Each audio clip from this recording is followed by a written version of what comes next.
Lakers pwedeng makuha ang dating Defensive Player of the Year at dalawang big man target ng Lakers. Sa laban ng Lakers at Memphis Grizzlies, kitang-kita ang pagkadismaya ni Coach JJ Redick sa depensa at decision-making ni D'Angelo Russell. Kahit sa post-game interview ay kinall out niya ito. Kaya naman sa next game ay tinanggal niya si D'Lo sa starting lineup at inalagay sa bench bilang 6th man, kung saan ipinalit sa kanya sa starting lineup si Cam Reddish. Well, very obvious naman ang gusto ni Coach JJ Redick. Yun nga ay magkaroon ng depensa ang kanilang starting lineup. Sa ginawa ni Redick, naging positibo ang tugon ni D'Lo at nagresulta ito sa dalawang sunod-sunod na panalo. 2-0 na ang Lakers mula nang manggaling sa bench itong si D'Lo. Sa ginawa ni Redick, na-address niya ang kahinaan ng Lakers. Una, sa depensa. Pangalawa, contribution galing sa bench dahil talagang ang saklap ng kanilang bench player in terms of scoring, and by adding D'Lo sa bench ay automatic talagang tataas ang production nito. Ginawa din ni Coach JJ Redick na point guard itong si LeBron James na siyang nagpapaganda sa kanyang adjustment. Sa kabila ng sakripisyo ni D'Lo, marami pa rin ang lumalabas na report na gustong i-trade ng Lakers itong si D'Lo sa isang sentro. Ayon sa report mismo ni Jack Fisher ng The Bleacher Report, si D'Lo ay available daw sa trade.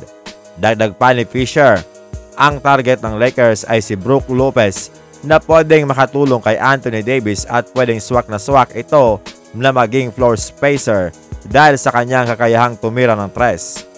Pangalawang target ng Lakers ay si Jonas Valanciunas ng Washington Wizards na pwedeng ipangtapat sa mga big center ng liga.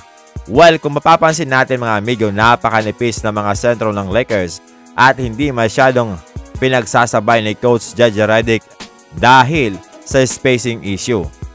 Kinuha nila si Christian Coloco na isang 7-foot center pero manipis din ang pangangatawan at mahihirapan din siyang itapat sa mga sentro gaya ni Nikola Jokic at Joel Embiid, at higit sa lahat matagal siyang hindi nakapaglaro kaya nagpapakondisyon muna ito sa G League. Sa Webes ay muli nilang makakalaban ng Memphis Grizzlies at dito ay titingnan natin kung makakaganti na ba ang Lakers. Dalawang familiar names sa Lakers ang nasa Grizzlies. Ito ay si Scottie Pippen Jr. at Jay Huff na maganda ang nilalaro para sa team na ito. Speaking of Memphis Grizzlies, ikinakabit ang guard na si Marcus Smart na posibleng maging trade target ng Lakers para ma-address ang kakulangan nila sa perimeter defense. Si Smart mga amigo ay nanalo ng Defensive Player of the Year way back 2022. Pangalawang guard na nanalo ng naturang award, sunod dito kay Gary Payton way back 1996.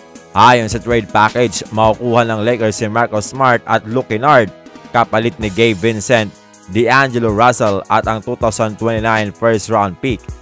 Ang naturang trade ay may isa sa katuparan lamang mga amigo sa December 15 onwards, kung saan magiging trade eligible na nga si Luke Kennard. So ano sa palagay nyo mga amigo, okay ba ang trade na ito?